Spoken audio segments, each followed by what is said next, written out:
तो जब बिना तैयारी के आते हैं तो ऐसा जुगाड़ करना पड़ता है। तो आप पूरी तैयारी के साथ आए तो कुछ ऐसा रास्ता है यहाँ आने के लिए। बाकी आप लोग यहाँ आओगे तो बिना गाइड के भाई बिल्कुल भी मत आए अगर ऐसी बर्फ रहेगी तो। अभी हम लोग एक सस्ता 360 शॉट लेने के लिए आ रखे हैं बर्फ में। तो यहाँ पे इतनी ज्यादा बर्फ है, यहाँ पे पहले के लोगों के चले हुए निशान भी है, बट हम लोग अपनी छाप छोड़ रहे हैं यहाँ पे। जब भी आप केदारनाथ में आए और आपको ना ऐसी बर्फ मिल जाए तो आप एक स्टंट जरूर ट्राई करना।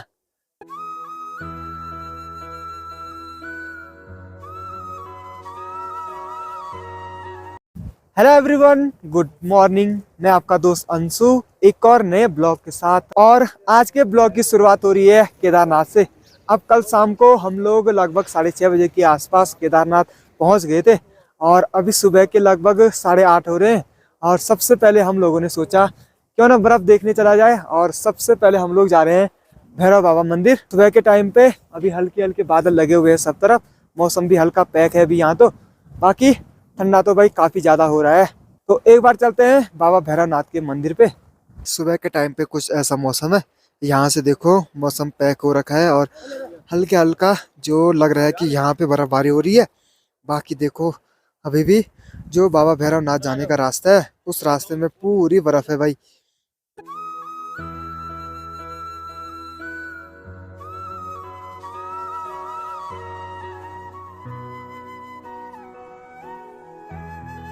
तो यहाँ से दिखता है भाई पूरा केदारनाथ, और कुछ ऐसा है। बाकी देखो निर्माण कार्य तो लगातार लगा पड़ा हुआ है। और अब जो ये बर्फ है ये कुछ कल की पड़ी हुई है और कुछ है ये बहुत टाइम पहले की, क्योंकि आप देखो जो पैरों से जो बर्फ है वो एकदम जमी हुई है, देख सकते हैं। मतलब बिल्कुल भी नीचे नहीं जा रहा है पैर। बाकी जूते इतने गीले हैं कि यहाँ हमने कुछ ऐसा जुगाड़ कर रखा है। बाकी आप लोग अगर यहाँ आते हैं तो कम से कम एक दो जोड़ी सॉक्स जरूर रख लें भाई, क्योंकि यहाँ पे अगर गीले हो गए तो कुछ ऑप्शन नहीं है फिलहाल तो सुखाने के लिए। और हम लोगों ने एक गलती कर दी थी कि हम लोग बारिश में मतलब चल ही रहे थे, हमने रेस्ट नहीं किया। कल थोड़ी बहुत वो गलती हमसे हुई है। बाकी तो अब थोड़ी देर के बाद हम लोग घर निकल जाएंगे तो उतनी दिक्कत हमें होगी नहीं।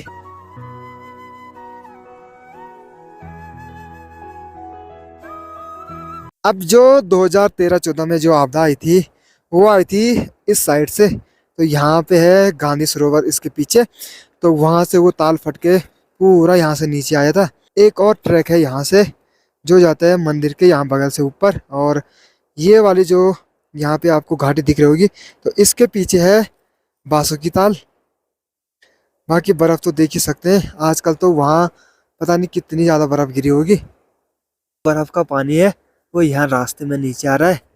अब हम लोग तो चल रहे हैं भाई बर्फ के ऊपर यहाँ की साइड पे, क्योंकि इस साइड थोड़ा नीचे गिरने का खतरा भी है। तो बर्फ में तो उतनी ज़्यादा दिक्कत नहीं हो रही है। मतलब यहाँ पे हमसे पहले कोई लोग गए होंगे तो हम उनके पैरों के निशानों के साथ साथ ऊपर चल रहे हैं। और अब आपको कुछ ऐसे कांच की प्लेट दिख रही होगी यहाँ पे, तो ये पाला जम रखा है। तो जो गिरने का खतरा रहता है भाई वो इसी में रहता है। ये देख सकते हैं, दिखता भी नहीं है किसी टाइम पे, और आदमी सीधे नीचे ही गिरा रहता है। तो काफी संभल के इस पे जाना पड़ता है। बाकी इस रास्ते का आप प्रयोग कर सकते हैं जाने के लिए। अब आपको पता है कि जो केदारनाथ है वो 12 ज्योतिर्लिंगों में से एक है, और तो यहाँ आने के लिए आपको कम से कम 18 किलोमीटर का पैदल ट्रैक करना पड़ता है। साथ ही साथ यहाँ से बहुत सारे ट्रैक और भी हैं, तो वो आजकल तो बिल्कुल भी पॉसिबल नहीं है, क्योंकि बर्फ देख सकते हैं भाई कितनी ज़्यादा गिरी हुई है। अब यहाँ पे पेड़ पौधे नहीं है तो थोड़ी ऑक्सीजन की भी कमी हो रही है, मतलब सांस फूल रही है। तो आप लोग अपने साथ जब यात्रा करने आओ तो कपूर लेके जरूर आए। तो कपूर से भाई काफ़ी राहत मिलती है। तो जो हमारे 2 दिन के ब्लॉग थे, मतलब पिछले 1-2 दिनों में जो हमने शूट किया, उसमें हम लोगों ने सिर्फ यही बताया है कि जो केदारनाथ यात्रा में आपको क्या क्या चीज़ें लानी है, क्या क्या चीज़ें आपके लिए नेसेसरी हैं, और किन किन बातों का आपको ख्याल रखना है। अब आपको गर्म कपड़े लाने हैं, और मतलब आपको रजिस्ट्रेशन आपका ज़रूरी होना चाहिए, ऐसी बातों का आपको ख्याल रखना है। तो रहने के लिए आप लोग यदि ऑनलाइन करते हैं तो आपको ऑनलाइन GMVN की वेबसाइट पे आप उनके टेंट बुक कर सकते हैं। और बाकी रहने के लिए आपको केदारनाथ में लॉज और रास्ते में आपको कैंप मतलब टेंट जिनको कहते हैं उनकी पूरी व्यवस्था हो जाएगी। तो कुछ ऐसा रास्ता है यहाँ आने के लिए। बाकी आप लोग यहाँ आओगे तो बिना गाइड के भाई बिल्कुल भी मत आए अगर ऐसी बर्फ रहेगी तो, क्योंकि वहाँ नीचे तो पाला गिरा हुआ है और ऊपर की साइड काफ़ी मुश्किल हो रहा है चलना इस टाइम पे, क्योंकि ये पूरा स्लोप हो गया यहाँ पे आते आते। तो यहाँ पे देखो अभी कैलाश भी बड़ी संभल संभल के आ रहा है और ऐसी हालत भाई हमारी ख़राब हो रही है। तो सोच सकते हैं कि जो लोग पहाड़ों पे नहीं चढ़ते हैं तो उनकी हालत कैसी ख़राब होगी। पैदल यात्रा में तो कम से कम भाई 1-2 दिन तो चाहिए ही चाहिए। अगर आप ढंग से अच्छे तरीके से यात्रा करना चाहते हैं तो कर सकते हैं। बाकी स्टार्टिंग में तो भाई बहुत ज़्यादा रश रहता है यात्रा में, लोग कम से कम 4-5 घंटे लाइन पे रहते हैं। और पिछले साल तक तो हमने ऐसी भी लाइन देखी है भाई, लगभग 1.5-2 किलोमीटर की लाइन लगी हुई थी दर्शन करने के लिए। बाबा केदारनाथ का मंदिर यहाँ पे है और पिछले साल जो लाइन लगी हुई थी वो यहाँ से लेकर और उसके बाद नीचे आपको एक छोटी जगह गोल चौक दिख रही होगी, तो ये वाली जगह है गोल चौक। यहाँ से होते हुए और यहाँ से और हेलीपैड तक थी भाई। अब जो नया रास्ता बन रहा है वो रास्ता एक यहाँ से बन रहा है, तो मतलब ये पुराना रास्ता था यहाँ आने के लिए, बट अब इस पे नया निर्माण कार्य हो रहा है। और ऐसा कहते हैं कि अब जो 3-4 सालों के बाद जो यात्रा है वो मतलब एक साइड से आने में होगी, मतलब इस साइड से आएंगे और जो सामने की साइड है उस साइड से यात्रा नीचे जाएंगे। यहाँ पे आपको ट्रैक्टर, JCB मशीनें, बहुत बड़ी बड़ी मशीनें दिखने को मिलेंगी। बाकी ये सारी मशीनें आती हैं जो आर्मी के बड़े हेलीकॉप्टर होते हैं उनसे। बाकी एक हेलीपैड तो आपने नीचे देख लिया होगा, बाकी दूसरा हेलीपैड आर्मी का वो है यहाँ पीछे मंदिर के पीछे की साइड। पिछले 1-2 दिनों से जो आप ब्लॉग देखेंगे वो यात्रा से पहले के ब्लॉग होंगे। तो यात्रा से पहले मतलब क्या क्या तैयारियां यहाँ करनी पड़ती हैं और क्या क्या चीज़ों पे आपको विशेष ध्यान रखना पड़ता है उस पे रिलेटेड होंगे। बाकी अगर बीच में कभी केदारनाथ यात्रा आना होगा तो उस टाइम पे हम लोग दिखाएंगे कि केदारनाथ यात्रा में कितनी भीड़ है और कैसी कैसी सुविधाएं हैं।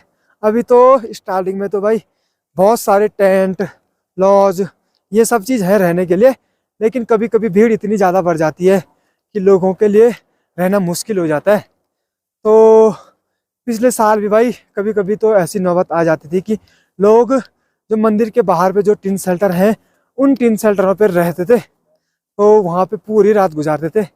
और टेम्परेचर तो समझ सकते हैं आप लोग कि जहाँ बर्फ़ पड़ रही होगी वहाँ का टेम्परेचर कितना हो सकता है। तो पूरी तैयारी के साथ आए, मैं तो यही कहूँगा भाई आपसे। और सामने पे है भाई भैरव बाबा मंदिर एक चट्टान के ऊपर, और सामने पे देख सकते हैं आप यहाँ पे लिखा है कि कृपया जूते यहाँ उतारे।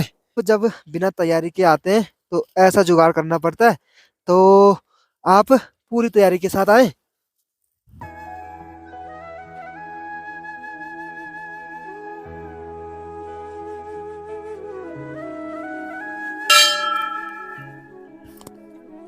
जय भैरव बाबा, रक्षा करना भैरव बाबा सबकी, जय हो।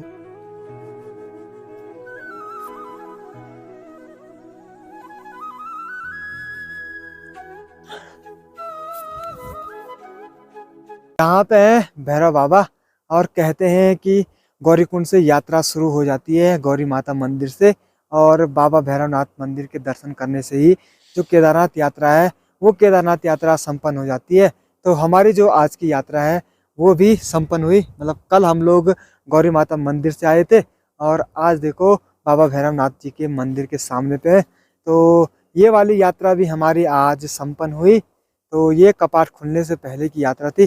बाकी अभी यहाँ पे हम 3-4 लोग ही आ रखे हैं, मतलब 200 लोग आ रखे हैं, और जैसे ही यात्रा शुरू हो जाएगी उस टाइम पे बहुत ज़्यादा भीड़ यहाँ पे भी रहेगी।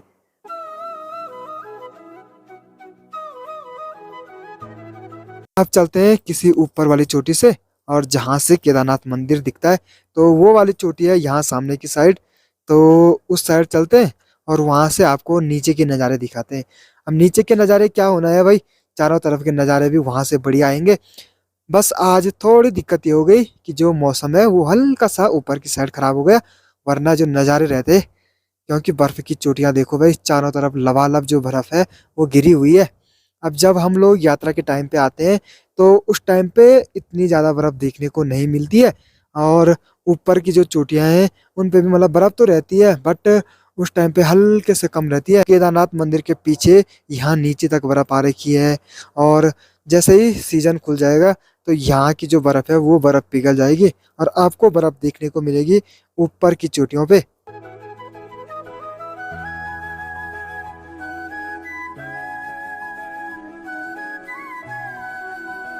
यदि आप लोग केदारनाथ आते हैं तो कम से कम भाई 2-3 दिन का पैकेज बना के जरूर आए। अब एक दिन तो पूरे दर्शन में निकल जाते हैं, बाबा केदारनाथ के दर्शन में, क्योंकि भीड़ ही इतनी ज़्यादा रहती है। और उसके बाद यहाँ के जो नज़ारे हैं वो नज़ारे गजब के हैं। उन नज़ारों को देखने के लिए आपके पास टाइम होना ज़रूरी है।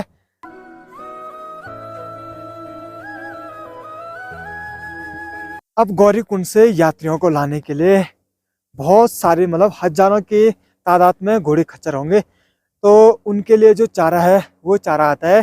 जो मेरे पीछे आप लोग ये बर्फ़ की चोटियां दिख रही हैं, तो वहाँ से भाई आजकल तो वहाँ पे बर्फ़ है, लेकिन कुछ टाइम के बाद वो सारी बर्फ़ पिघल जाएगी।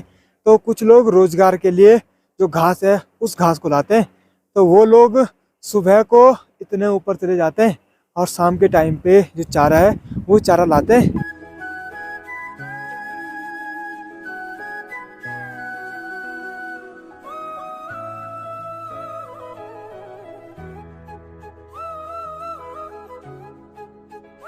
जैसे आप लोग हाइट पे आएंगे तो आपको पेड़ पौधे बिल्कुल भी नहीं मिलेंगे, और दिखेंगे तो सिर्फ छोटी छोटी ये झाड़ियाँ। और इन झाड़ियों की भी एक खासियत होती है, और ये ना हल्की कच्ची में भी जल जाती है। जैसे मतलब ये वाले हैं, तो इन पे एक बार अगर आग लग गई ये वाले, तो ये अच्छे तरीके से जलते हैं। बाकी यहाँ पे सब जगह ऐसी झाड़ियाँ हैं। बाकी इस साइड का व्यू देखो, सब जगह बर्फ है, और ये एक धार वाली जगह है। तो यहाँ से नीचे भी कुछ ऐसा है भाई, अगर नीचे गिरे तो सीधे जाएंगे यहाँ नीचे। अब धार की एक खासियत होती है कि जैसे ही धार में आप लोग क्रॉस करो तो धार में हल्की हल्की हवा चलनी शुरू हो जाती है, और यहाँ पे भी अभी वही हो रहा है, हल्की हल्की हवा चल रही है। बाकी ठंडा तो है ही सुबह के टाइम पे यहाँ, और आज ऊपर से धूप भी नहीं लग रही है, तो उसकी वजह से कुछ ज़्यादा ठंडा लग रहा है, मतलब और दिनों के मुकाबले। सामने पे आपको ये नीले नीले कुछ दिख रहे होंगे, तो यहाँ पे है भाई क्रेशर। तो जो ये निर्माण कार्य हो रहा है उसके लिए जो गिट्टी रेता वो सब चीज़ यहाँ से हो रहा है, और यहाँ नीचे देखो अभी सामान ले जा रहे हैं। बाकी एक नदी है ये पीछे वाली जो आती है गांधी सरोवर से, एक ये वाली नदी है, और ये सारी नदियाँ मिलके यहाँ आगे जाके बनाती है भाई मंदाकिनी नदी। तो यहाँ पे है त्रिवेणी घाट, जहाँ पे ये तीनों नदियाँ मिलती हैं। एक ये हो गई, ये आती है बासुकी ताल से। 13-14 की जो आपदा आई थी उसको देखते हुए जो ये निर्माण कार्य है, जो नया केदारनाथ का निर्माण हो रहा है, वो ऐसे हो रहा है कि जिससे कि भविष्य में अगर कभी आपदा आती है तो पूरा बचाव हो सके। तो चारों तरफ सुरक्षा दीवार बनाई गई है, और जो नए लॉजों के डिजाइन है वो मतलब एकदम अच्छे तरीके से किए गए हैं। अब आप लोग केदारनाथ में आते हैं तो आप लोगों को यहाँ पे रहने के लिए इस साइड ये लॉज दिख रहे हैं, तो ये लॉज है, यहाँ पे भी लॉज है। और यदि यहाँ पे पूरी बुकिंग हो जाती है तो उसके बाद आप लोग जा सकते हैं पुल क्रॉस करके सामने की साइड पे, तो यहाँ पे भी आपको टेंट रहने के लिए मिल जाएंगे। 5000 यात्रियों की व्यवस्था GMVN अकेला कर सकता है भाई, क्योंकि उनके पास उतनी व्यवस्था है। लगभग 300-400 से ज़्यादा तो टेंट होंगे ही भाई उनके पास, पहले तो इससे भी ज़्यादा होंगे। और इनके टेंट लगे हुए हैं केदारनाथ में हो गए, बेस कैंप में हो गए। अब सामने आपको जहाँ पे ये हरा हरा दिख रहा है वो है भाई बेस कैंप, और बेस कैंप से केदारनाथ की दूरी है लगभग 1.5 किलोमीटर के आसपास। और अभी हम लोग एक सस्ता 360 शॉट लेने के लिए आ रखे हैं बर्फ़ में। तो यहाँ पे इतनी ज़्यादा बर्फ़ है, यहाँ पे पहले के लोगों के चले हुए निशान भी है, बट हम लोग अपनी छाप छोड़ रहे हैं यहाँ पे, तो हम लोग अपने निशानों पे चल रहे हैं। बाकी ये बर्फ़ हल्की सी कच्ची भी है, तो हल्के पैर नीचे भी जा रहे हैं। बाकी आप लोग 360 शॉट का एंजॉय लीजिए भाई, ऐसा नहीं हो कि कहीं नीचे पानी हो और पूरा नीचे चले जाए भाई। कभी कभी हो जाता है कि नीचे पे ताल रहता है एक छोटा सा, उसके ऊपर बर्फ जमी रहती है और कुछ पता नहीं चलता है। और गाइस यो 360 अभी हम लोग मतलब जहाँ पे भैरव बाबा का मंदिर है उसके ठीक पीछे आ रखे हैं, और वहां पे देखो इतनी सारी बर्फ है और एकदम प्लेन एरिया है। तो यहाँ पे ना थोड़ा बहुत फोटो शूट करते हैं और एक दो रील बनाते हैं। बाकी आप लोग इंस्टाग्राम से भी हम लोगों से जुड़ सकते हैं। बाकी मेरा इंस्टाग्राम अकाउंट है अंशु पहाड़ी, तो आप लोग वहाँ भी हमें फॉलो कर सकते हैं। जब भी आप केदारनाथ में आए और आपको ना ऐसी बर्फ मिल जाए तो आप एक स्टंट जरूर ट्राई करना।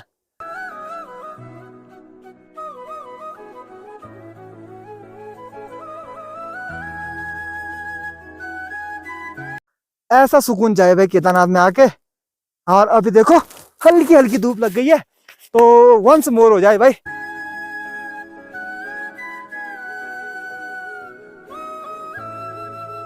अब कल रात की बारिश की वजह से हमारे जूते हल्के गीले हो रखे थे, तो हमने ऐसे ही पहने हुए थे कि हवा में सूख जाएंगे, और अभी जूते एकदम सूख गए हैं। बाकी अब यहाँ पे से नीचे चलते हैं भाई, काफ़ी ज़्यादा टाइम हो गया हम लोगों को यहाँ पे। और अभी हमें रूम पे जाके जो अपने कपड़े हैं मतलब जो गीले हो रखे उन कपड़ों को भी पैकिंग करना है।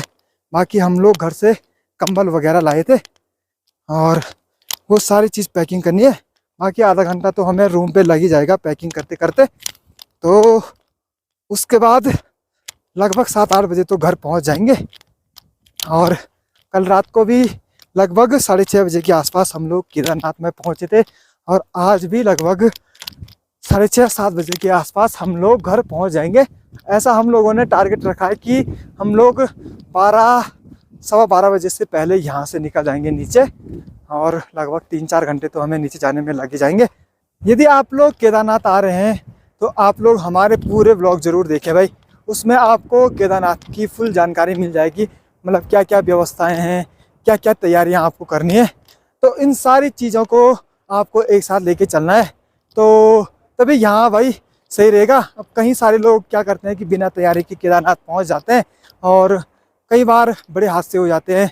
पिछली बार भी बहुत सारे लोगों की यहाँ पे डेथ हुई है, तो इसका रीज़न यही रहा है कि लोग तैयारी के साथ नहीं आते हैं।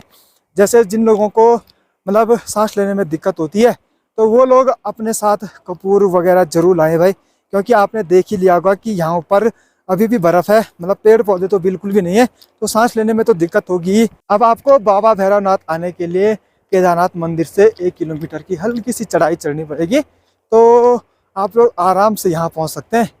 और यहाँ पे एक और चीज़ है, जैसे ही आप लोग मतलब बाबा भैरवनाथ के मंदिर पे आते हैं तो आप लोग यहाँ से थोड़ा ऊपर भी जाइए, और जो व्यू है यहाँ का उसको भी एंजॉय कीजिए। कि नीचे देखो खाई, तो ऐसे में अगर कोई नीचे गिर गया ना तो सीधे मिलेगा नीचे गधेरे में भाई।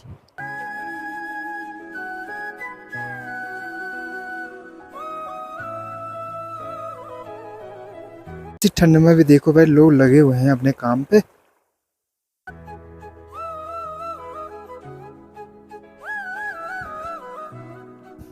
नीचे देख सकते हैं भाई, देखो हम तैयारी के साथ नहीं आए तो जूते देखो कैसे फिसल रहे हैं। तो ओके, क्या कहना चाहोगे कि मतलब आपको तैयारी के साथ आना चाहिए कि? बिल्कुल भाई, बिना तैयारी के, और साथ में गर्म कपड़े और छाता या रेनकोट बहुत जरूरी है। यहाँ पीछे देख सकते हैं, अब जो सुरक्षा दीवार है उस दीवार से देखने के लिए भी बनाया गया है। बाकी सुरक्षा दीवारों पे देखो पोस्टर लगे हुए हैं बाबा भोलेनाथ के, इस जगह के बारे में लिखा हुआ है, बहुत सारी जानकारियां हैं। जो पीछे की दीवार है उस पे सब जगह कुछ ना कुछ चित्र बना हुआ है और कुछ ना कुछ जानकारी लिखी हुई है। और बाकी ऊपर से शायद ये कुछ व्यू पॉइंट होगा देखने के लिए। 2013-14 में आपदा आई थी तो उसके बारे में लिखा गया है। बाकी उस टाइम का जो चित्र है वो चित्र भी बनाया गया है, तो इसको नाम दिया गया है हिमालयन सुनामी।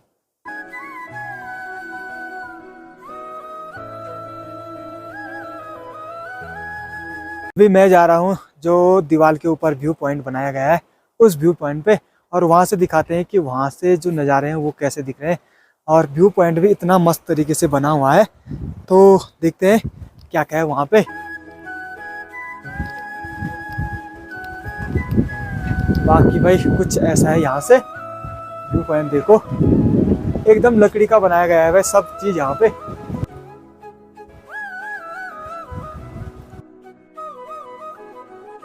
डिजाइन देखो कितना अच्छे तरीके से किया गया है और ये सारी है लकड़ी भाई।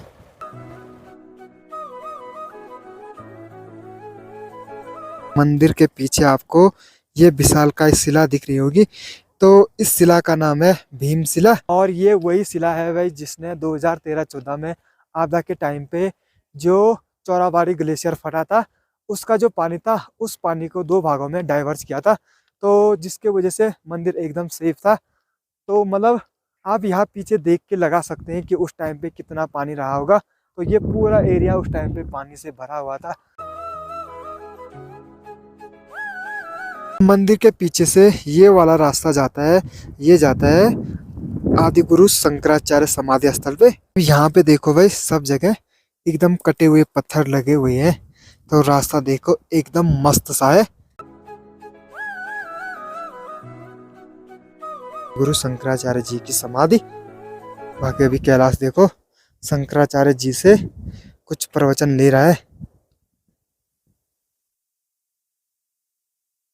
अभी यहाँ से भी अब रूम पे चलते हैं और अपनी पैकिंग करते हैं भाई। और आप लोगों को ये जानकारी यहाँ की कैसी लगी, आप लोग कमेंट कर सकते हैं कि आपको यहाँ की जो हमारी वीडियो है उससे कितना फ़ायदा हुआ। तो अब देखो जैसे ही हम लोग फिर से घर जाने के लिए निकले, यहाँ बाहर देखो फिर से बर्फ़ लगनी शुरू हो गई है। और यहाँ गलियों में देखो भाई कितनी सारी बर्फ़ है अभी भी। तो अभी देखो भाई गलियों में ऐसी बर्फ़ है।